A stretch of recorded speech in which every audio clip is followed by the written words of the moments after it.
aqui, ó. Vou compartilhar aqui na página do perfil.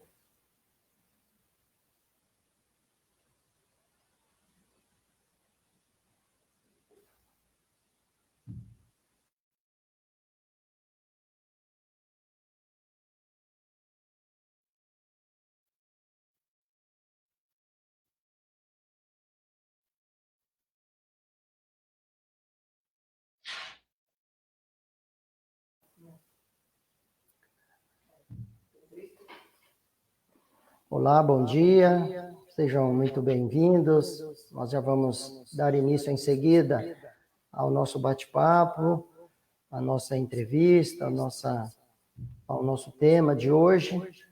E as pessoas estão chegando, mais alguns segundos nós vamos iniciar nossa live, bastante importante, com um tema relevante e que tem a ver com cada um de nós, com aquilo que nós vivenciamos, que aquilo que nós nos deparamos no dia a dia. Então vamos esperar as pessoas se conectarem. Algumas pessoas já estão chegando. Daqui a pouco a gente já convida o nosso convidado especial de hoje. Gostaria de pedir que você possa compartilhar essa live aí nas suas redes, para que o maior número de pessoas possam nos acompanhar. E também interagir conosco sobre esse tema que é bastante importante. Nós vamos falar sobre a prevenção, sobre o uso de álcool e outras drogas em tempos de pandemia.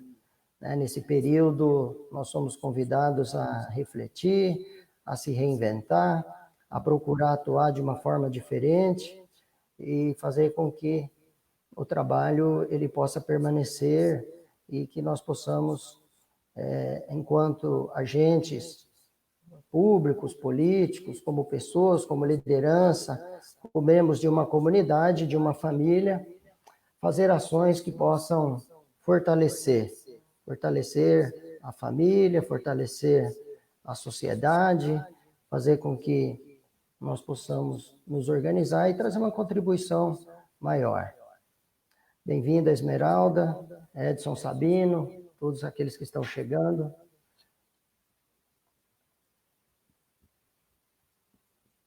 A gente já vai dar sequência assim que as pessoas forem se conectando.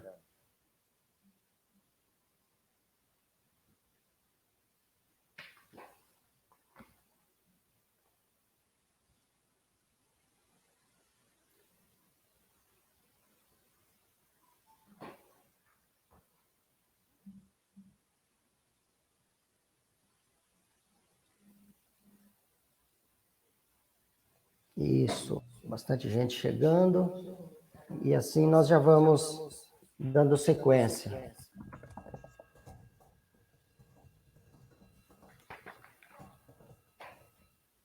Hoje é o dia 25 de junho, nós estamos dentro da Semana Mundial de Enfrentamento, de Combate, mas sobretudo de prevenção ao uso de álcool e outras drogas. O ano passado, nós apresentamos aqui para apreciação do plenário da Câmara de Barueri um projeto de lei 40/2019 para incluir no calendário municipal de Barueri a Semana de Prevenção ao uso de álcool e outras drogas. E nós vamos falar nessa live justamente sobre essas ações. As ações que foram feitas, que estão sendo desenvolvidas, nós vamos dar luz às ações que estão já acontecendo do nosso município no campo da prevenção e também fomentar a política pública de prevenção no nosso município. É um trabalho importante, desenvolvido por diversas instituições, Conselho Municipal da Juventude, Conselho Municipal de Antidroga, o COMAD, Conselho Tutelar, secretarias, Secretaria de Esporte, Secretaria de Cultura, Secretaria de Ação e Desenvolvimento Social, Secretaria de Saúde, com diversos programas. Nós temos aí o ProERD, nós temos aí ações desenvolvidas pelo Rotary Club, nós temos, enfim, diversas ações também algumas instituições religiosas desenvolvem projetos importantes no campo da prevenção. Podemos citar aí a Pastoral da Sobriedade, que desenvolve um trabalho bastante relevante. Podemos citar a Pastoral Familiar, podemos citar também outros trabalhos como o AA, e, enfim, são instituições que atuam de uma maneira integrada, procurando desenvolver um trabalho nesse campo da prevenção. Mais uma vez, acolhendo a todos que está chegando, e eu vou, então, já dando sequência, eu gostaria agora de dar as boas-vindas ao nosso convidado e dizer que muito nos honra, doutor, a sua participação, já agradecendo, abrir aí um espaço na sua agenda para estar conosco mais uma vez, tratando desse tema tão importante para toda a nossa sociedade de Barueri. Nós vamos estar com o doutor Luiz Roberto Jordão Vaquim. Ele é promotor de justiça do Ministério Público do Estado de São Paulo, da 4ª Circunscrição Judiciária aqui em Barueri. Seja muito bem-vindo, doutor Luiz. Muito bom dia. Bom dia, vereador Silvio. Bom dia a todos os seus seguidores e munícipes que estão acompanhando essa nossa conversa. Também é um prazer estar aqui e poder refletir um pouco sobre esse assunto e quem sabe, encontrar caminhos que a gente até agora não tenha pensado, né? Para tratar do tema. Muito bom. Maravilha. Gostaria de iniciar explicando um pouco sobre o porquê dessa live, como que nasceu. Como eu dizia, nós estamos dentro da Semana Mundial de Prevenção ao uso de álcool e outras drogas, e como estamos impossibilitados por conta de estarmos no período de pandemia de realizar eventos, o desafio desse tempo é justamente, né, doutor, a gente se reinventar, se adaptar a esta nova realidade que está presente e sabemos que as ações, elas precisam acontecer.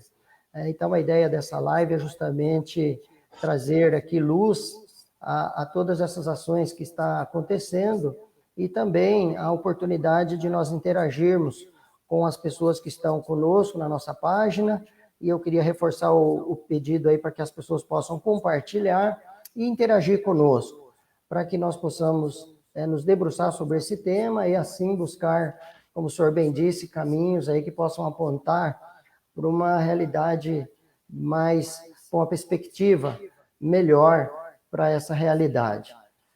A Semana Municipal de Prevenção ao Uso de Álcool e Outras Drogas, dando início no dia 26 de junho, que acompanha o Dia Internacional de Combate às Drogas, instituído em 1987 pela Organização das Nações Unidas.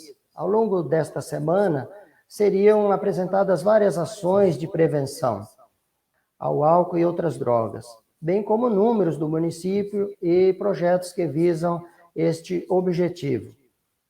Esta lei teve o apoio e grande suporte do senhor, né, da sua equipe e de um colegiado multidisciplinar, porque ao pensar nesta lei, nós procuramos instituições que já atuam nesse universo para que nos ajudasse a construir uma lei que pudesse ter um alcance, que pudesse ser, de fato, realizável. E nós tivemos aqui no dia 26 de junho do ano passado, um grande evento aqui na Câmara Municipal. O senhor participou conosco, com diversas outras instituições, onde nós apresentamos alguns painéis tratando de prevenção no nosso município, a política de prevenção no município. Naquele momento, então, nós temos uma largada, um início a esse trabalho de prevenção. Desde então, diversas ações vêm sendo realizadas, desenvolvidas no nosso município. E isso é muito importante. A lei foi aprovada por ampla maioria, né, por unanimidade, aqui no nosso colegiado, na Câmara Municipal, e nós vamos então dando sequência. Doutor, eu queria aqui fazer uma pergunta para iniciar. Doutor, apenas para darmos início à nossa conversa, na sua opinião, como essa lei ela pode contribuir e impactar com relação a esse tema? Bom, Silvio, eu acho que, primeiramente, é muito importante que a gente tenha claro, né, que a prevenção ao uso de álcool e outras drogas, ela é algo hoje tratado como ciência, né? Talvez de uma forma mais superficial, as pessoas pensem que prevenção é algo que se faz de forma intuitiva ou aleatória, mas a gente tem aí já pelo menos 2 décadas, né, de muita produção científica, de muita produção acadêmica, de pessoas que estudam a área de prevenção, em diversas áreas de prevenção, não só na questão do uso abusivo de álcool e outras drogas, né? E ela é algo que também faz parte da nossa política pública. Todo o eixo da política pública de saúde mental ligada à questão de álcool e droga, ela tem também um aspecto de trabalho em prevenção. Mas, curiosamente, o Brasil não tem essa tradição e o Brasil ainda engatinha nessa área de prevenção. É claro que a gente tem conhecimento e sabe de trabalhos de prevenção que já existem no país há muito tempo, né? Você citou alguns, o próprio PROERD, né, da Polícia Militar, e a prevenção ela sempre esteve, quase sempre, muito ligada a entidades religiosas, né, que faziam um trabalho de prevenção justamente por sentir o problema na ponta da linha, né, das famílias que convivem na comunidade, que trazem as dificuldades, né, compartilham a dor, as mazelas de ter um parente, uma pessoa próxima que sofre essa doença, né, da dependência química. Mas, de forma ainda surpreendente, o Brasil não acordou para essa questão, né? A gente tem algumas iniciativas, e você há de lembrar, né, especificamente na questão do tabaco, né, já uma política que já ultrapassa uma década, né, mais de uma década. O Brasil foi muito bem sucedido, né, na época em que se entendeu a necessidade de olhar para o tabaco e produzir campanhas de prevenção, né, e também tomar ações para redução de oferta, né, redução de oferta, restrição dos espaços para uso de tabaco, né? Eu estou falando efetivamente de cigarros, charutos, cachimbos, né? Que são produtos lícitos, né? Mas que a política pública entendeu que eram produtos muito nefastos para a população, né? Com impacto terrível na saúde pública, né? Impacto tremendo no INSS, nos afastamentos, nas doenças respiratórias, as doenças cardiorrespiratórias, os problemas cardiorrespiratórios, né? Então, o Brasil foi muito bem sucedido. Posteriormente, nós tivemos o início de uma campanha em relação ao uso de álcool e direção, né, e o Brasil adotou uma política de tolerância zero, né, e implantou a lei seca, que trouxe um impacto positivo, né, nós sabemos disso, porque na medida em que nós coibimos e também fazemos prevenção para que as pessoas não ingiram álcool e dirijam, nós estamos salvando vidas, né? As estatísticas estão sempre, anualmente, aí, confirmando dezenas de milhares de mortos envolvidos em acidentes de trânsito com pessoas que conduzem sob efeito do álcool, sobretudo o álcool, né? Então, nós tivemos, sim, uma campanha por algum momento, mas o que nós percebemos no Brasil é que elas não são duradouras. Da mesma forma, se você lembrar, as campanhas DST-AIDS, né? Nos anos 90, nós não tínhamos o coronavírus, mas nós tivemos uma pandemia do vírus da AIDS, né? O vírus do HIV foi um vírus que levou muita gente embora daqui, né? Fez com que muita gente partisse muito prematuramente. Então, houve também um esforço mundial e o Brasil fez um esforço muito grande, muito bem sucedido, e o programa brasileiro DST-AIDS, ele se tornou referência. O que a gente percebe? Essas coisas vão apagando da memória do agente público, né? E a gente hoje, por exemplo, em 2020, nós hoje não ouvimos mais falar da prevenção de doenças sexualmente transmissíveis e de HIV, e isso trouxe um resultado, né? Impactou num resultado efetivo, que pode ser facilmente comprovado, que é o aumento do número de casos de doenças sexualmente transmissíveis. A sífilis é uma doença que estava praticamente erradicada, que voltou, e o HIV também, né? Porque a gente tem aí uma resistência muito grande dos jovens que nasceram muito posteriormente a essa época da pandemia do HIV, e que, portanto, fazem, de certa forma, pouco caso das medidas de prevenção para se proteger do HIV. Então, eu estou dizendo tudo isso para falar que prevenção é algo sério, né, algo que impacta a vida das pessoas, impacta o orçamento público, na medida em que, quando nós vivemos uma situação de descontrole, o orçamento público também vai ter que dar conta dos casos de saúde, dos afastamentos de INSS, das demandas sociais que advêm, né? E no que diz respeito ao consumo de bebida alcoólica, o Brasil ainda é muito negligente. Então, a lei de Barueri, ela pode ser tratada, né? Ela não é a primeira, mas ela é uma das primeiras leis aprovadas no município, um dos 645 municípios paulistas, né? E ela não tem o intuito de fazer só celebração na semana de prevenção, né? Quer dizer, a marca da semana, ela tem evidentemente um objetivo de fazer, de pontuar a importância do tema, né? De fazer eventos, mas mais do que isso, é a inserção na agenda pública da necessidade de se falar em ações de prevenção ao longo do ano todo. Então, ela é uma lei pioneira, né, porque ela dá para nós um dispositivo que é esse espaço, né, que deve ser colegiado, que não é unicamente um espaço da saúde, não é unicamente um espaço da assistência, nem da segurança pública, né, mas ele é um espaço, como você lembrou, que engloba aí diversos outros setores que normalmente são esquecidos quando a gente pensa na prevenção, né?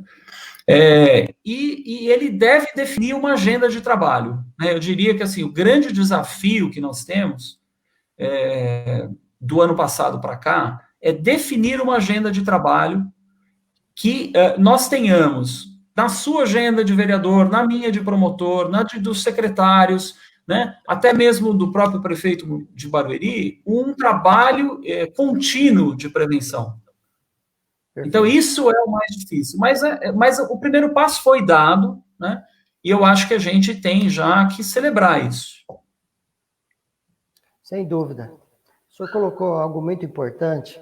É uma questão da realidade. A gente percebe o comportamento do brasileiro, dá-se atenção a um determinado assunto, a um determinado problema, quando aquilo está de uma maneira muito evidente. E depois a tendência é entrar no relaxamento. Nós não vamos longe.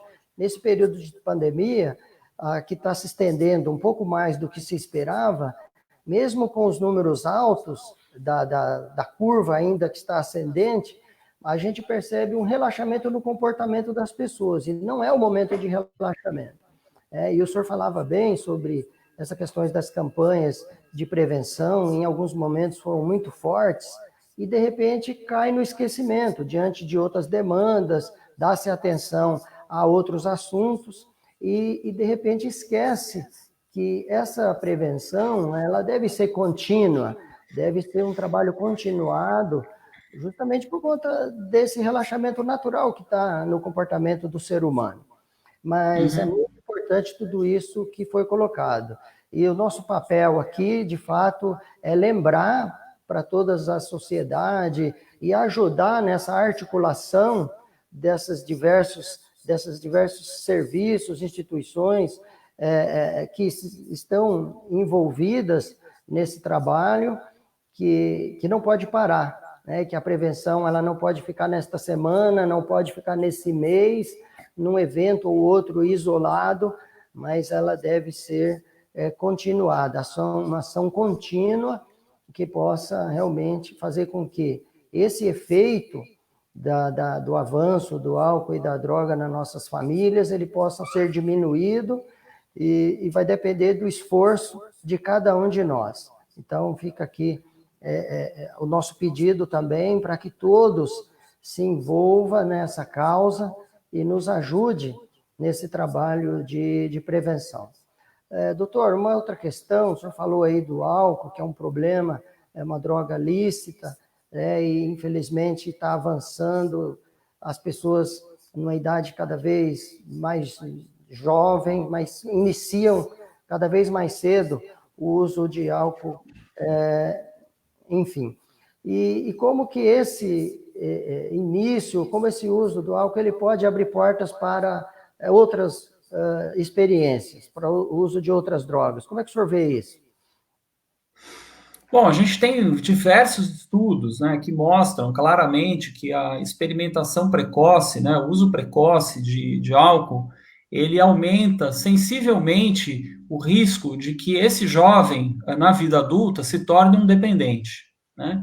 Então, nós temos diversas questões, né, neurológicas que são já bastante conhecidas, né, dos profissionais de saúde, né, dos prejuízos causados pelo consumo de bebida alcoólica, até para a conclusão, né, desse processo de desenvolvimento cerebral do jovem, né? Então, assim, a gente não está unicamente, Silvio, falando de questões morais ou de questões legais. Nós estamos falando, efetivamente, de um uso de substância que traz um prejuízo para o fechamento dessa formação cerebral cognitiva dos jovens, né? Então, isso é muito sério, isso é algo que faz com que nós possamos imaginar que vários jovens, né, na comunidade acabam tendo um prejuízo cognitivo, que vai ser definitivo na vida deles, né?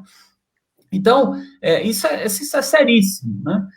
E o que a gente também percebe, né, é que o início tão precoce está normalmente ligado aos hábitos da própria família, né? Então, é a própria família que muitas vezes banaliza, e aí a minha fala não é no intuito de querer só ter uma atitude punitivista, até porque cada um também, as pessoas vêm trazendo, né, essas questões, são questões já muito transgeracionais, né? Então, o mesmo pai que hoje entende que é bom ele ensinar o filho a beber, foi o pai que lá atrás também teve o mesmo tipo de aprendizado, né? Algo que é quase uma coisa popular que se disseminou, né? E aí, é claro, né, quando a gente está falando para esse jovem que a forma dele lidar com os seus medos, com as suas angústias, que são muitas na adolescência, né? A adolescência ela é uma fase do desenvolvimento humano repleta de medos, repleta de angústias, né? Em que esse jovem, de certa forma, tem que se afirmar no mundo e entender qual é o lugar que ele vai ter no mundo, que é um lugar diferente dos pais dele, né? Ele tem que, de certa forma, se afastar dos pais para ele conseguir se identificar como um indivíduo. Então, são muitos medos, são muitas angústias, né? E nessa hora, nós ensinamos para ele que existe uma substância que ele ingere e que, de alguma forma, essa substância vai ter um caráter de recompensá-lo de algum desconforto, de encorajá-lo a alguma atitude que ele é tímido. Então, isso é muito delicado, né? Porque nós estamos, então, condicionando esse jovem a entender que cada vez que ele precisar falar em público, cada vez que ele tiver uma questão importante na vida, Cada vez que ele tiver uma frustração, ele vai lidar com essa frustração fazendo uso de uma substância. E aí a gente, então, abre uma possibilidade para que ele conheça outras substâncias, né, que estão aí. Elas podem ser ilícitas, mas elas estão aí à livre disposição, sobretudo dos jovens, né? Os jovens sabem perfeitamente quais são os botões que têm que ser apertados para você rapidamente ter acesso a essas substâncias ilícitas, né? Então, é grave, é muito grave, né? Nós estamos definindo para esse jovem que ele não vai dar conta das suas próprias questões. Ele vai sempre precisar de um agente externo que ele vai ingerir, né? Algo que vai produzir para ele uma satisfação.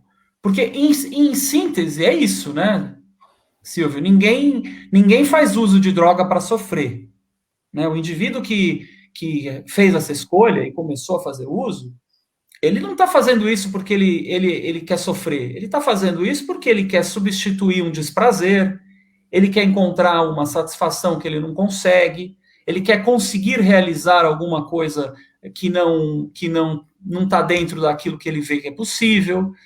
Mas o que ele não sabe é que o organismo depois começa a cobrar cada vez mais uso, com mais frequência, com maior consumo, até que então ele perde essa possibilidade de escolha, né? E quando ele perde a possibilidade de escolha, ele se torna um adicto, né? Que do latim tem uma herança ligada à palavra de escravo. Então, o adicto é isso, ele se torna um escravo da substância. Perfeitamente. E acho que também uma das causas é o vazio de sentido, né? Às vezes se busca muito o prazer sem sentido, acaba encontrando a frustração, acaba encontrando aí o fracasso e mergulha numa busca sem sentido por algo que não vai preencher nunca. E aí, como o senhor bem disse, de repente ele entra numa situação que ele não consegue enxergar mais uma saída. E portanto, a família, ela tem um papel fundamental para ajudar esse jovem, essa construção da sua personalidade, do seu conhecimento, a despertar o sentido. E aí eu lembro de uma frase que a minha avó, a minha mãe sempre dizia: põe sentido nas coisas, meu filho. Porque é isso mesmo. É necessário encontrar um sentido, né? Qual o meu papel dentro de uma família, dentro de uma estrutura na sociedade, qual o sentido de tudo isso. Outra coisa que o senhor colocou muito bem é que, às vezes, de uma maneira involuntária, até mesmo inocente, esse comportamento, o uso, esse despertar, ele acontece ali no ambiente da família, numa festinha de aniversário, num churrasco.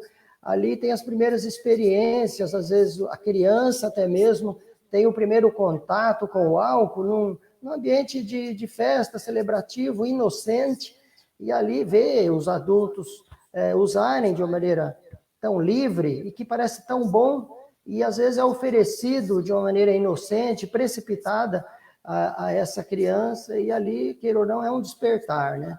E realmente é muito perigoso, então nós precisamos estar atentos.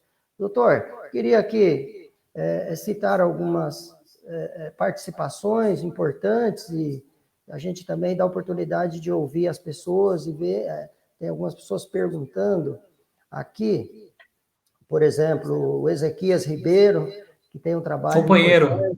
Isso. Nosso companheiro de justiça terapêutica. Exatamente. E a pergunta dele é justamente sobre isso. Um abraço, Ezequias, muito bem-vindo. Bom dia, vereador Silva. Eu gostaria de perguntar ao doutor Vaquim se o programa da justiça terapêutica está dando o resultado esperado pela justiça e que ele explique o que esse programa.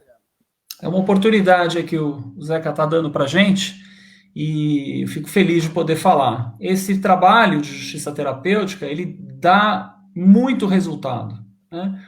E ele dá muito resultado não é porque a gente está falando de estatística, não. A gente não está falando de planilha, a gente está falando de vidas humanas, né? E não importa se a gente está falando de 1, 5 ou 100 vidas humanas, né? Uma vida humana, para nós, tem um valor inestimável, né? E o que a gente faz nesse trabalho, e o Ezequias, na qualidade de um colaborador desse trabalho, é levar para uma reflexão as pessoas que acabam sendo autuadas pela Polícia Civil por estar trazendo consigo substância ilícita para consumo, né? A gente está falando efetivamente do usuário, né? Do infrator usuário de substâncias ilícitas. Esse indivíduo, ele tradicionalmente, ele é autuado na delegacia de polícia e é processado na justiça, pela justiça criminal. E é um processo que pode levá-lo a uma perda, por exemplo, da primariedade, a um antecedente criminal que amanhã vai atrapalhar o seu desenvolvimento profissional, né?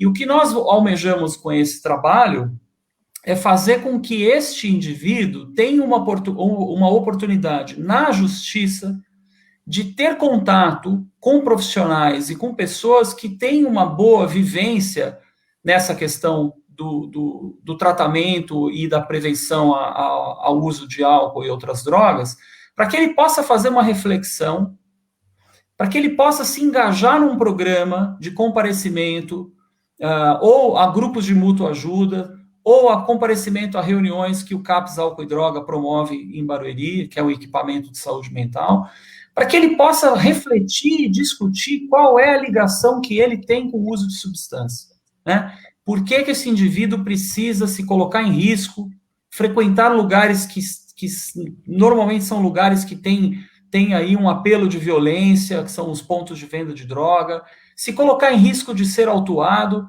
tudo isso para ter alguns minutos de prazer fazendo uso daquela substância. O que a gente gosta de pensar é que esse indivíduo vai ter que entender, afinal de contas, o que está tão ruim na vida dele, o que ele busca para que ele precise se colocar nesse risco. E a justiça entendeu que é possível ela ter esse papel de servir como uma ponte. Então, quando essas pessoas são levadas para o fórum, antes que elas sejam unicamente processadas e que elas sejam só mais um indivíduo processado, nós chamamos todos esses indivíduos para uma conversa. Nós fazemos isso a cada 3 meses, né? Juntamos um grupo um pouco maior e trazemos colaboradores de Alcoólicos Anônimos, Narcóticos Anônimos, Amor Exigente, profissionais do CAPS Álcool e Droga, né? E propomos a esse indivíduo que ele não seja processado e que ele não responda a um processo criminal se ele concordar em participar de um trabalho durante 12 semanas, né? Um trabalho em que ele vai poder fazer essa reflexão. É claro que ao término dessas 12 semanas, o indivíduo pode decidir continuar fazendo uso, continuar tendo uma ligação com a droga, né? Mas nós deixamos alguma semente ali. Em algum momento, seja para ele, seja para algum familiar, ele vai acessar essa informação, ele vai acessar o conhecimento que ele teve e vai falar assim, puxa, agora chegou a hora para parar. Ou ele pode, nessas 12 semanas, já se envolver no tratamento dele, e o que a gente tem, e a expectativa que a gente tem é essa, né, de que a gente possa, muito mais do que simplesmente punir o indivíduo por estar descumprindo a lei, que a gente possa recolocar esse cara numa trilha, né, num trajeto em que ele não precise mais fazer uso dessa substância, de que ele não precise mais estar em risco, que ele não corra risco de ser processado, né? E tem sido muito exitoso, e esse é até um momento delicado, vereador, porque a gente, com essa pandemia, nós suspendemos as reuniões, né? Eu tive ontem, inclusive, coincidentemente, uma reunião com um colega de São Paulo, né, em que ele me perguntava, Vaquim, como é que está em Barueri? Você está conseguindo fazer esse trabalho? Eu falei, puxa, não estamos fazendo. Né? A gente suspendeu a partir de março, né, porque a gente tem muita dificuldade de conseguir fazer com que todas essas pessoas que foram autuadas ingressem numa plataforma mais ou menos como essa que nós estamos usando aqui, ao mesmo tempo, né? Isso demanda que essas pessoas tenham acesso à internet, tenham um telefone celular ou um computador com acesso à internet. Claro que é viável, é possível, né? Mas não é algo fácil de fazer. E nesse momento, diante de prioridades aí tão acentuadas, né, em relação à pandemia, esse trabalho tá num processo de espera, né? O que a gente vê com muita preocupação, porque a gente sabe que a pandemia é um momento em que houve um acréscimo de consumo de álcool e outras substâncias muito, muito expressivo, né? Se a gente está confinado em casa, privado dos nossos relacionamentos pessoais, privados da atividade profissional, puxa, nessa hora, angústia, ansiedade, medo, né? E não é só isso, né? É assistindo desdobramentos também, muitas vezes no plano político, que só trazem mais angústia para a gente, né? Num momento de tanta dor, a gente vê aí às vezes uma falta de diálogo e falta de sintonia política, né? Que faz com que a gente assista um jornal nacional e fale, Jesus, não vou dar conta, preciso tomar alguma coisa, preciso fazer uso de alguma substância, porque eu não estou dando conta. Então, esse trabalho de justiça terapêutica, nesse momento, está fazendo muita falta. Mas eu queria, se o senhor me permite, eu sei que o senhor não gosta que ressalta muito o seu trabalho, pela humildade que lhe é peculiar, mas eu queria fazer uma consideração que às vezes as pessoas têm uma visão da justiça, aquela que julga, que pune, né? Uma visão às vezes limitada do promotor de justiça, que acusa, que investiga, mas eu tenho acompanhado o seu trabalho há muitos anos, desde o período em que eu atuei no Conselho Tutelar, também da Vara da Infância, de alguns juízes, acompanho o trabalho, sobretudo mais recentemente, aí aqui de Barueri, né, posso citar aqui a doutora Elizabeth, a doutora Nelise, os demais promotores, alguns outros juízes, que de fato têm um trabalho com um grande alcance social, né? Um trabalho que trabalha a prevenção, que trabalha a integração, que visa unir as pessoas a encontrar ali uma solução que seja comum, que seja melhor para todos os envolvidos. E eu queria ressaltar isso e parabenizar, porque eu sei que o senhor tem atuado muito nessa área e tem buscado soluções que não seja a punição, mas tem buscado caminhos que a pessoa mesmo encontra ali um sentido e participe dessa reconstrução. E esse projeto da Justiça Restaurativa é de fato uma amostra, né, como outros projetos. Eu sei que o senhor articula bastante a rede, é um incentivador desse trabalho articulado, dessa integração, e eu queria fazer justiça e parabenizar pelo trabalho, não só a sua promotoria, mas também a juizado, de uma maneira geral, tem atuado, e eu queria parabenizá-lo. Eu agradeço, Silvio, eu agradeço. Eu só queria lembrar que a gente nunca trabalha sozinho, né? E se de fato a gente tem conseguido avançar, nem que seja passo a passo, em algumas questões aqui em Barueri, eu só posso fazer isso porque eu também tenho um retorno muito positivo, né, das demandas que eu levo, sobretudo para a administração municipal, né? Aqui não, veja, eu não tenho nenhuma justificativa para também ficar tecendo elogios a quem não mereça, né? Mas eu acho que é muito importante nessa hora a gente entender que a gente trabalha no coletivo, né? A rede, ela é formada por diversos atores, né? Por diversas instituições. E a gente tem hoje um diálogo muito bom, né? Eu acho que a administração municipal, de certa forma, tem clareza, né? Que o promotor ele está num trabalho de construção, junto com o que a própria administração tenta fazer, né? Então, a própria Secretaria de Saúde, a Secretaria de Assistência, colegas, parceiros aí que estão fazendo comentários, né? Eu vi aí o Bartolomeu, o guarda municipal Diniz, que são pessoas envolvidas no assunto, abnegados também, e são essas pessoas que permitem que esses trabalhos que às vezes trabalhos em que eu articulo, né, eles possam acontecer, né, porque justamente há um grupo grande de pessoas trabalhando para que isso aconteça, né. Então, acho que eu gostaria de parabenizar a todos também por essa dedicação. Maravilha, eu queria aproveitar aqui, saudar e parabenizar também o Diniz, né, Aguinaldo Diniz, tem um trabalho importante na Guarda, a Guarda tem vários programas e também atua bastante no campo da prevenção. Ele está dizendo aqui, parabéns, vereador, e o doutor Vaquim pelo comprometimento da problemática. Deusa Nunes também faz aqui um elogio. Tem mais alguns comentários que o Nelson Real, admirável acompanhar o trabalho do senhor, doutor Vaquim, promotor que se encontra super próximo, atuante nos programas de enfrentamento das problemáticas sociais. Obrigado por seu comprometimento e dedicação. Aí o Nelson, que foi conselheiro tutelar, hoje atua, né, na Secretaria de Relações Institucionais, faz um trabalho lá junto com a Coordenadoria de Assuntos Religiosos e também o trabalho com a juventude. A Monigait Art, parabéns, Silvio, acima de tudo pela iniciativa, como sempre, preocupando-se com a população e levantamento de um tema tão importante. Um grande abraço, Carlos Lima. Obrigado, Carlos, abraço. Vamos ver mais alguma pergunta aqui. A Karina Lima. Vaquim, como você vê a justiça terapêutica no contexto brasileiro, em que se ainda criminaliza o uso de drogas, uma legislação bastante retrógrada?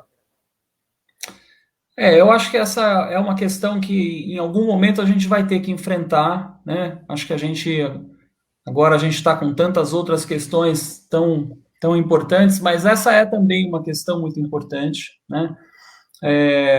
Eu acho que a justiça, de modo geral, ela não tem uma boa compreensão da questão das drogas e talvez até pela essência punitivista, né, da justiça criminal, né, ela vê o usuário não como um ser humano que talvez precise de ajuda, ela vê o usuário como um infrator, né, de modo geral.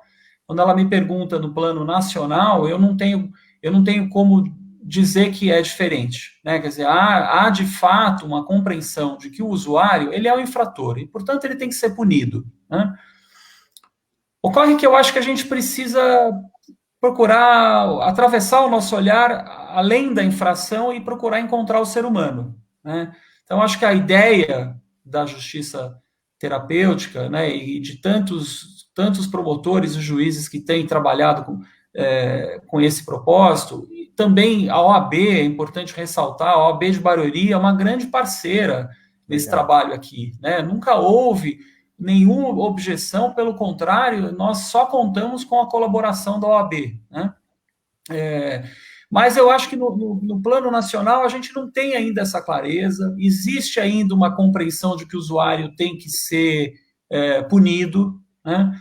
E eu acho isso muito delicado, né, Silvia? Porque quando a gente quer discutir um assunto que, se a gente vai discutir, nós estamos falando da prática de crime, as pessoas se inibem, né? Então, com que facilidade que um usuário aborda a sua questão, o seu problema, se ao lidar com esse problema ele está praticando crime, né? Então, essa é uma discussão que a gente precisa efetivamente amadurecer.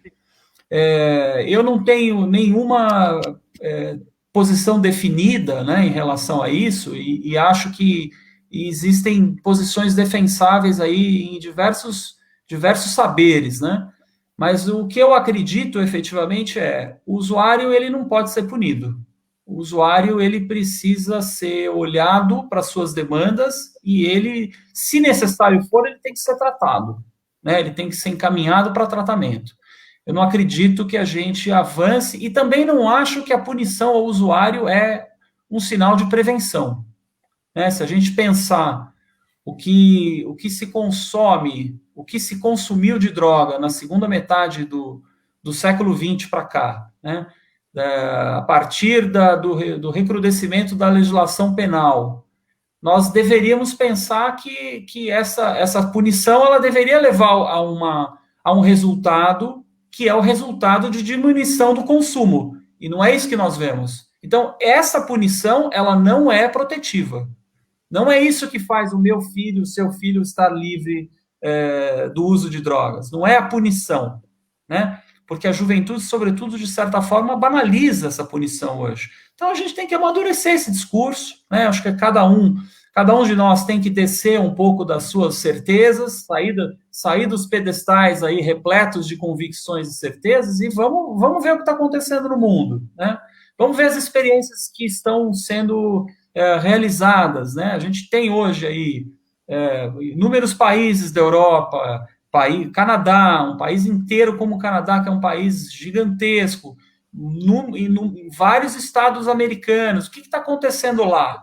Se a experiência for positiva, talvez a gente precise replicar, né? Porque simplesmente ficarmos sentados nessa condição proibicionista que nós estamos hoje não está fazendo com que a nossa juventude não se envolva com o uso de drogas, né? É bastante complicada essa questão. Acho que esse é um outro tema aí que mais para frente vale a pena pensar. Certamente. Doutor, bastante participação aqui. A Luísa Neres, doutor Valquim, parabéns pelo trabalho. Gostaria de convidá-lo para conhecer o ProJovem, um projeto que temos com jovens que estão cumprindo medidas socioeducativas. A Deilza Nunes agradece o doutor Valquim por nos trazer esse entendimento. Professor Nelson Santos, doutor Valquim, grande entusiasta da justiça restaurativa. Bárbara Ellen... Esse é outro trabalho que a gente tem. Que bom. A Bárbara Ellen diz, vereador Silvio Macedo, sempre preocupado com as nossas crianças e adolescentes, que são o nosso futuro. Doutor Valquim, orientando para que tenhamos uma conduta correta nesse processo. Muito obrigado. Obrigado, Bárbara, pela participação, pelo incentivo. A Ana Paula Silva, ela pergunta, qual é o maior foco no trabalho de prevenção? Bom, agradeço os comentários, né? E respondendo a Ana Paula, eu penso que o maior foco tem que ser com as crianças e adolescentes, né? Talvez eu fale isso até porque trabalho na área da infância e juventude, portanto, é minha vida dedicada a essa área, né? Mas eu penso que a gente vai conseguir colher frutos muito significativos, né? Para essa geração que está em desenvolvimento, se houver um trabalho bem feito de prevenção, né? E lembrando que quando a gente está falando de prevenção, né, Silvio, você falou os dizeres da sua avó, né, que sabiamente falava para que você se implicasse com algo, né, se envolvesse com algo, né? Isso é fator de proteção, né? Então, quando nós estamos falando de fazer prevenção para crianças, a gente não está falando aqui de ficar falando sobre droga com criança. Ninguém está falando aqui para entrar dentro da sala de aula, para ficar falando sobre droga, até porque, se isso é feito de uma forma descuidada, isso pode, inclusive, ser um agente de despertar a curiosidade, né? Quando a gente vai falar sobre drogas com uma criança muito nova, talvez a gente está levando para ela uma informação que ela ainda sequer tinha tido curiosidade. Então, a prevenção de criança, ela é uma prevenção muito mais relacionada a desenvolvimento de práticas e habilidades sociais, né? Desenvolvimento de vínculos com diversas áreas da vida. Você falou da vida religiosa, mas eu diria assim, uma prática, uma efetiva prática de prevenção, você ter um trabalho de escotismo ligado à infância, por exemplo. Eu não fui escoteiro, mas reconheço a importância do trabalho que é feito, né? Em que todo final de semana a molecadinha está lá, está aprendendo a conviver coletivamente, está aprendendo a exercer liderança, né? Existem uma série de trabalhos muito bem sucedidos, né, que podem ser incentivados na escola, no esporte, né, nas áreas sociais do município, na cultura, né? É muito, muito, muito mais fácil fazermos prevenção do que se imagina, né? E acho que já no final da infância, no começo da adolescência, aí sim a gente tem que estar falando, tem que estar levando sim conhecimento sobre álcool e droga para os jovens, porque aí sim eles já têm maturidade, começam a fazer as escolhas, né? Começam a também quebrar alguns mitos, algumas crenças que eles têm, que isso é natural, não faz bem, é da natureza. Puxa, nem tudo da natureza a gente pode consumir da forma como se preconiza, né? Então, acho que o meu foco sempre é o trabalho com crianças e com jovens. Perfeito. A Lívia Oliveira Caiafa, queria agradecer a participação, ela coloca uma pergunta: como monitorar as ações de prevenção com base nesta lei municipal?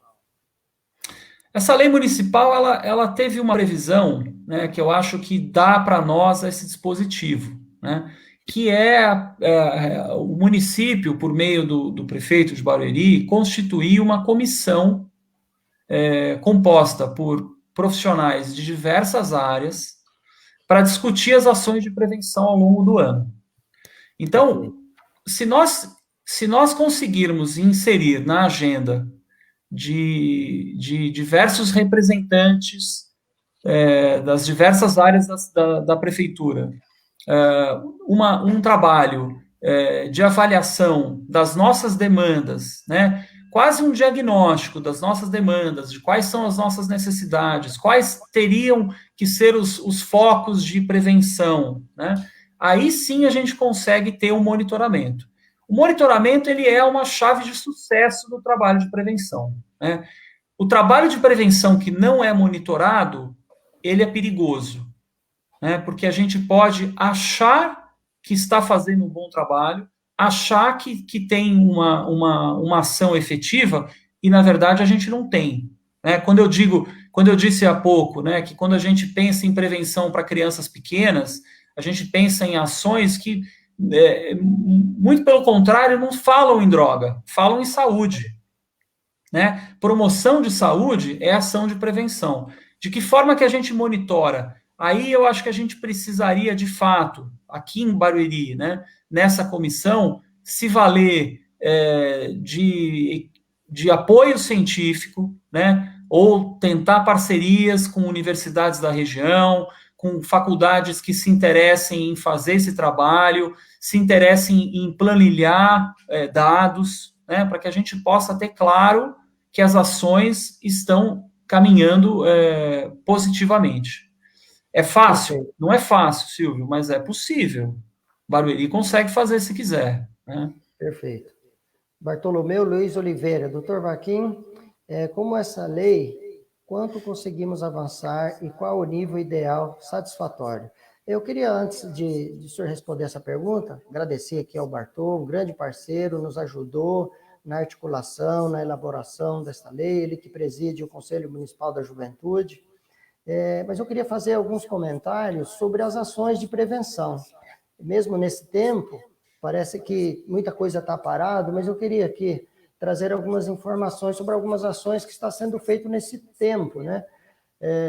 Junto à FIEB, fizemos pesquisa sobre prevenção do uso de drogas por meio do Conselho Municipal da Juventude. Nas reuniões do Conselho, temos feito ações que norteiam ações a ser tomadas e, com isso, conseguimos apontar algumas estratégias, como, por exemplo, parceria com secretarias da Cultura, Indústria e Comércio, Guarda Municipal, para diminuir o consumo de drogas e bebidas alcoólicas em locais com concentração de jovens, especificamente na feira noturna e a batalha de rimas, eventos que acontecem em nossa cidade toda segunda, foram suspensas por esse tempo, né? Mas é um trabalho que vem sendo desenvolvido. Junto com outros órgãos, estamos acompanhando a possibilidade de implantação de uma comunidade terapêutica em nosso município, ação essa que também está presente como assunto para ser apreciado em quase todas as reuniões do Conselho. Isso já foi dado alguns passos, já tem, inclusive, diversos casos sendo atendidos através desse trabalho. Acolhimento psicológico é extremamente importante.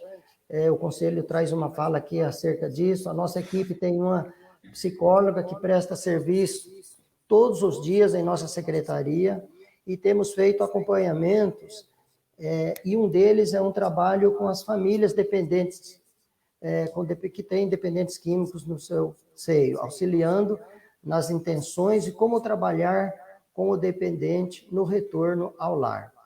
Em parceria com a Pastoral da Sobriedade de Barueri, fazemos trabalho em escolas para falar sobre as consequências que o uso de drogas e álcool trazem para os jovens. Inclusive, essa semana estamos fazendo live, onde a cada dia estamos trabalhando um tema. Em 2019, conseguimos entrar com o projeto Inspire Alguém Hoje, também em empresas e secretarias da Prefeitura, onde abordamos o tema de uma forma diferente, possibilitando a reflexão do público e obtivemos grandes resultados. Então, aqui está uma fala do Conselho da Juventude, que tem desenvolvido aí um trabalho importante, acho que vale a pena aí trazer para o conhecimento de todos. Gostaria de trazer também de um projeto desenvolvido pela Secretaria de Saúde, em parceria com a Secretaria de Educação, um projeto que está iniciando, mas que com uma perspectiva muito positiva, né, doutor? E nós sabemos que a educação é o caminho, né?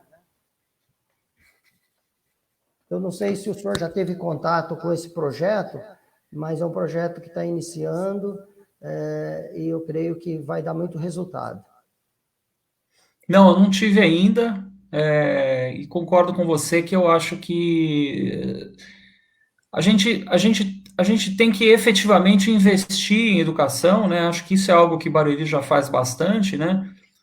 Mas acho que a gente tem que usar também uma compreensão de que a educação ela é muito importante que ela seja parceira, né, em outros fins que não unicamente aqueles fins pedagógicos, né, que se busca bons índices de aprovação em vestibular, bons índices de aproveitamento. É claro que o papel primeiro da educação é o desenvolvimento intelectual dos jovens, né? Mas a educação, quando ela trabalha de forma parceira, né, com outras áreas de conhecimento, ela tem um papel aí muito importante. Nessa área de álcool e drogas, né, na prevenção, é muito importante ressaltar que existe, sim, uma forte tendência a se fazer trabalhos de prevenção dentro das escolas, né? A escola é um ambiente muito propício, né? Porque pensar no jovem, com exceção do momento de família, né? O tempo maior que é o que o jovem e a criança passa fora de casa é dentro da escola. Então a gente não pode perder essa oportunidade, né? Então, se a educação hoje tem um trabalho sendo desenvolvido nessa área, eu parabenizo, né? Mas é muito importante que a gente avalie, monitore, né, para saber quais são os rumos daquilo que a gente fez como previsão. É muito importante.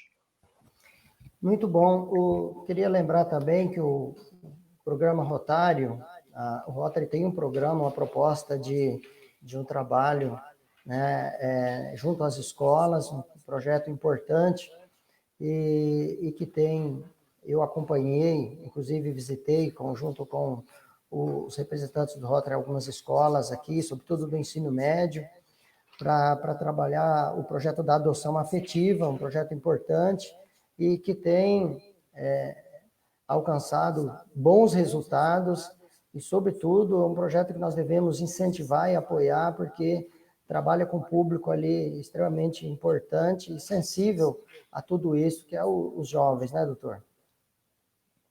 Nós estamos aqui já com tempo interessante, tem muitas ainda questões, muitas pessoas participando, mais uma vez agradecendo, mas nós já estamos encaminhando para o final da nossa live, mas eu queria fazer um comentário sobre algo que o senhor colocou e nesse período de pandemia, infelizmente, aumentou bastante o uso de álcool, justamente por conta de tudo que o senhor já colocou, esse ambiente de ansiedade, de medo, de pânico, que as pessoas estão vivendo, muito influenciada pelo que a grande mídia traz, a maneira com que as notícias chegam às nossas casas, se a pessoa não tem uma boa estrutura psicológica, familiar, realmente não é fácil. Mas eu queria trazer aqui algumas matérias, rapidamente, sobre o aumento justamente desses casos.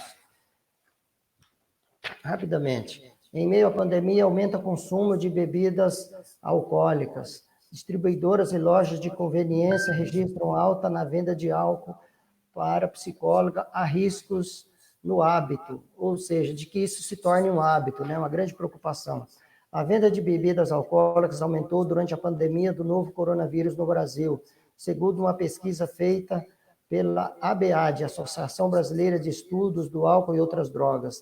Nas distribuidoras, as vendas cresceram 38%. Já nas lojas de conveniência, o aumento chega a 27%.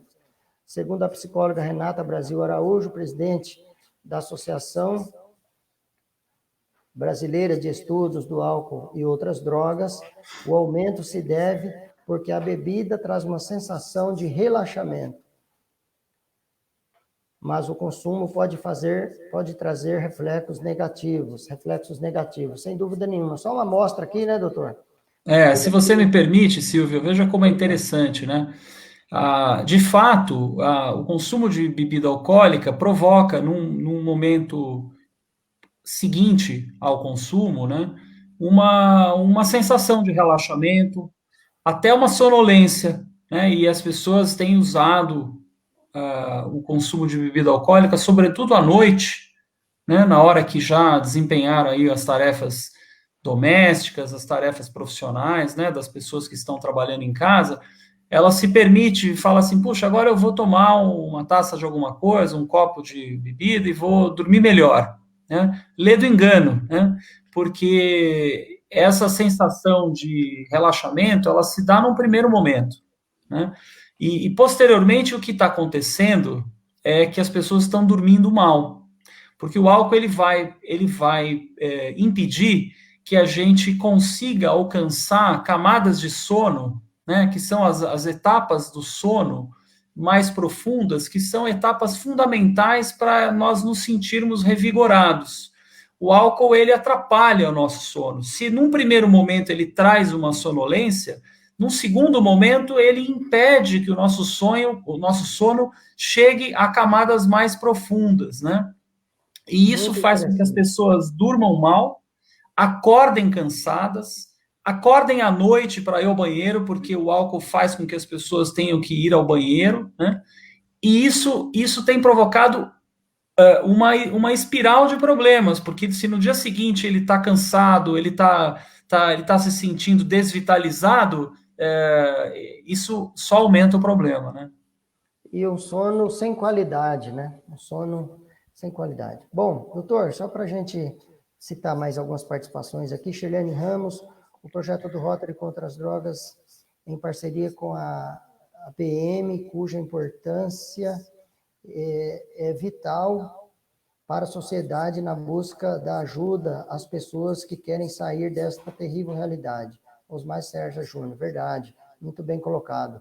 Paulo Sérgio Santos, parabéns, Silvio, doutor Vaquim, realmente esse trabalho em rede nos traz grande retorno. Hoje vemos o CAPES e as UBS, o Serviço de Acolhimento e outros órgãos muito próximos da população, com abordagem de diversos programas de prevenção. Queria citar aqui a Sara, conselheira, Sara Flor de Maio, passou por aqui, deixou uma mensagem, obrigado, Sara. Shirlene Ramos, parabéns pela iniciativa da lei, pela live, e postura do nosso querido promotor público. Muito bem. O Osmar César Júnior que escreveu. O Leandro Caldeira, doutor Valquim, sempre com um olhar de zelo pela causa da pessoa com deficiência também. Muito bom, doutor, é um reconhecimento aí, que bom, né? Mais algumas participações aqui. Bem, tem algumas perguntas que a gente não conseguiu responder, eu queria pedir perdão aí às pessoas que participaram. Fica aqui, né, doutor, o nosso empenho aí em responder na sequência. Não sei se o senhor vai ter tempo, mas eu gostaria, depois a gente dá Não, uma eu tenho, e passadinha, se for o caso também, se quiser encaminhar, eu faço, pode eu caminhar. depois dou, claro, dou Perfeito. seguimento. Maravilha. Então, fica aí o nosso agradecimento a todos que participaram. Mais algumas participações aqui. Alessandro Aparecido Caetano. Bom dia, Silvio, doutor Vaquim, como eu trabalho, tal. Então, eu trabalho contra as drogas dentro das instituições, como a Casa da... eu acho que aqui vale a pena um esclarecimento. Como é o trabalho contra as drogas dentro de instituições como a Casa da Criança, por exemplo, onde crianças e adolescentes convivem no mesmo ambiente, sem ter, em alguns casos, um ambiente familiar. Bom, só ressaltar aqui, né, que a Casa da Criança é criança até 11 anos e 11 meses, né, de identidade portuguesa, e ali tem todo um trabalho com uma equipe multidisciplinar para trabalhar prioritariamente a reinserção dessas crianças no ambiente familiar, ao retorno. Infelizmente, em alguns casos não é possível, e os casos de adolescentes é um outro espaço. Na verdade, hoje, acho que isso até passou por uma modificação, viu, Silvio, da época que Vale a você pena, então, foi. uma fala sua, por favor. Hoje no município nós temos duas casas de acolhimento, né? A casa que se chama, né, Casa da Criança, né? E a Casa Glorinha, que é uma instituição ligada ao CEPAC, instituição lá do Parque Imperial, né? E as duas casas hoje recebem crianças e adolescentes, né? Essa foi uma modificação que aconteceu em âmbito nacional após o reordenamento dos serviços da assistência social, né?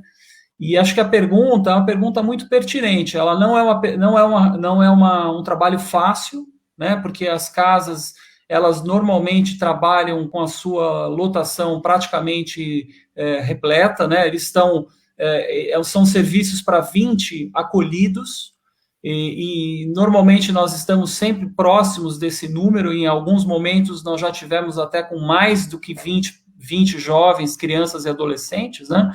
E aí nós estamos falando de crianças e adolescentes que estão lá por uma situação de vulnerabilidade, né? Por uma fragilidade familiar, por uma situação de negligência, por uma situação de maus tratos, por uma situação de abuso. Então, nós estamos falando de crianças e jovens em situação de muita fragilidade, né? Então, esse trabalho da prevenção de drogas, ele é um trabalho muito importante, né? Esse é um assunto que a gente está sempre discutindo com os serviços, né? E é claro que, como o serviço de acolhimento, em certa medida, tenta reproduzir o universo de um ambiente familiar, né? São serviços que não têm identificação na porta, se procura de toda forma retirar o caráter de instituição e tentar fazer daquele ambiente quase uma família com esses jovens e com as equipes que trabalham lá dentro. É claro que de vez em quando nós tomamos conhecimento de casos, sobretudo de adolescentes que vão conquistando mais autonomia, que já circulam de forma autônoma pelo município, e às vezes a gente tem sim a notícia de casos de substâncias dentro da casa. Mas eu acho que nos últimos anos, né, eu acho que o município tem sabido lidar bem com isso, né? A gente tem procurado olhar para essa questão, né, não de uma forma unicamente punitivista. A gente tem procurado fazer os encaminhamentos desses jovens com essas demandas de uma maneira bem saudável, né? Mas é um desafio grande. As equipes que estão envolvidas nas duas casas, seja Casa Glorinha como a Casa da Criança, que é administrada pelo município, tem um grande desafio. Não é fácil, não. Muito bem. Agradecer aqui a doutora Lígia Ferola, ela que teve uma brilhante participação também recentemente numa live conosco. E a doutora Cris, ela escreveu aqui uma mensagem que eu queria ler para o senhor, eu acho que vale a pena. Cristina Siqueira, fui conselheira do CMDCA no período de 5 mandatos. O Dr. Vaquim sempre nos deu um apoio excepcional. Parabéns ao promotor. Aí, Cris, obrigado pela sua participação. Doutor, então nós vamos aqui concluindo. Quero agradecer imensamente a todos que participaram conosco e, de uma maneira especial, ao senhor, por disponibilizar esse tempo para trazer tanto conhecimento, tanta experiência, aí numa hora, pouco mais de uma hora. Eu acho que trouxe muita informação, muito esclarecimento, conhecimento teórico, prático, técnico, que nos ajudou a entender melhor toda essa realidade e, sobretudo, nos dá esperança, né, de acreditar que esse cenário difícil ele pode melhorar com a participação de cada um de nós. Eu acho que nós podemos trazer aí uma perspectiva mais otimista, desde que nos envolvamos de fato com essa causa. O seu envolvimento, ele realmente nos incentiva e nos estimula a fazer algo para melhorar. Muito obrigado, espero que a gente Obrigado, Silvio. outras oportunidades. Eu queria deixar aberto aí para as suas considerações. Muito obrigado pela oportunidade. Eu gostaria muito que a gente pudesse, num curto espaço de tempo, ter um outro encontro, dessa vez presencial, né, para que a gente possa exercer a nossa brasilidade também, né, que nós somos um povo muito afetivo, a gente gosta de estar próximo, a gente gosta do contato, mas eu tenho certeza que a gente vai conseguir em breve voltar a uma vida um pouco mais parecida com o que a gente tinha. E acho que enquanto a gente está vivendo esse isolamento, eu acho que é muito importante que nós pensemos sobre essa questão do uso abusivo de álcool e drogas, né? Você começou sua fala fazendo menção ao aumento de violência doméstica, isso é um fato, né? Então eu gostaria que todos que hoje estão ouvindo, né, não perdessem a perspectiva, né, que cada um de nós muitas vezes pode fazer diferença na vida dos outros, né? Então, se nós tivermos contato com pessoas que estão vivendo situações de violência em casa, seja nesse momento por conta do uso de álcool, por conta do uso de droga, por favor, denuncie, né? Utilize os canais de denúncia.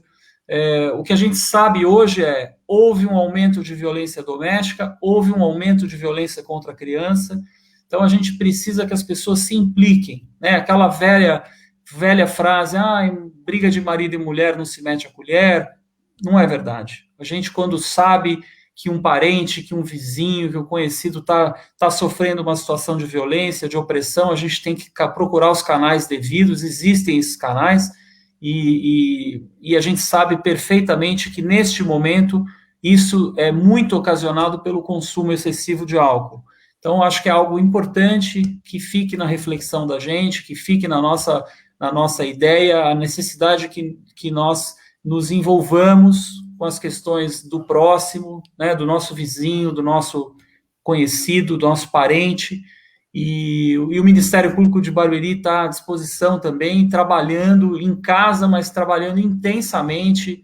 Os juízes de Barueri também estão trabalhando, fazendo audiências diariamente, e a gente não pode deixar a peteca cair, a gente tem que continuar trabalhando para melhor servir a população. Agradeço muito as palavras elogiosas suas e das pessoas que participaram.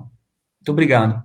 Obrigado, doutor, mais uma vez, agradecendo aqui todos aqueles, Esmeralda Oliveira, Paulo Sérgio Santos, a Joyce Lima, Edson Sabino, enfim, todos aqueles que nos acompanharam, aqueles que não citamos aqui, fica aí o nosso pedido de desculpas, é bastante gente, mas, enfim, uma palavra de gratidão, uma oportunidade, acho que rica, importante, de esclarecermos muito sobre esse tema. Grande abraço, doutor, sucesso. Um abraço, vereador. Proteja e permita que nós saímos melhores de toda essa situação. Grande abraço. Se Deus quiser, abraço.